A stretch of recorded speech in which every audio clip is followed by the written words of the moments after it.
Before we get started with your lesson plan, we want to make sure your grip is really good. The grip is the only connection you have with the club, and the way you place your hands matters a lot. So consistency is the number one thing. So in order to have consistent placement, we need to have a little process. So first you'll start with your hands kind of dangling. Let's take your lead hand, put it in the fingers, so it kind of looks like this. So the last three fingers are going to connect, and then put the club in front of you. You'll feel like you have a little bit of kind of a little crease right there with your hand. That's fine. And then from there, take those three fingers and hinge up. You're not going to bend the elbow, but I want you to get a feeling of the hinging of the club, and it should feel fairly easy and comfortable. So if your hand is too far over on top, you're going to know because it doesn't have quite that easy feeling.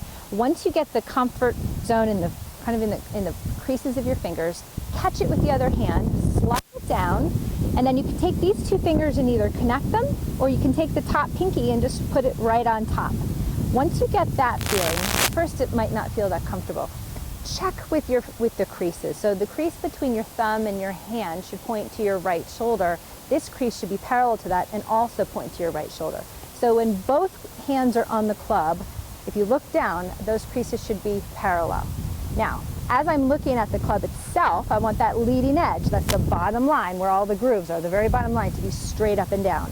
If that line's straight up and down, when I set the club face down, it should be completely perpendicular to where I want the ball to go. That's called square.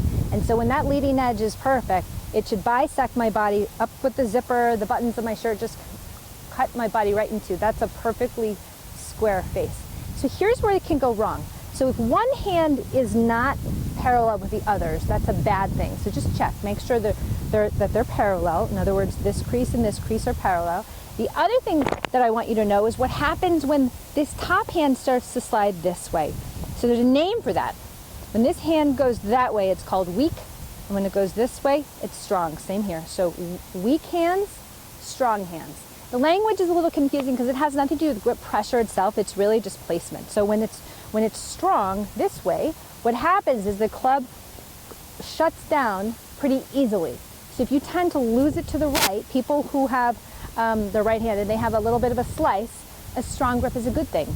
If you are hooking it, you might tend to prefer a weaker grip where both hands are this way, and that's fine too. So for now, when you're first starting, or if you want to just go back to neutral, make sure that both creases are pointing to your right shoulder, and that will give you a nice setup so that you have a fairly square face and you have some consistency with where your club face is.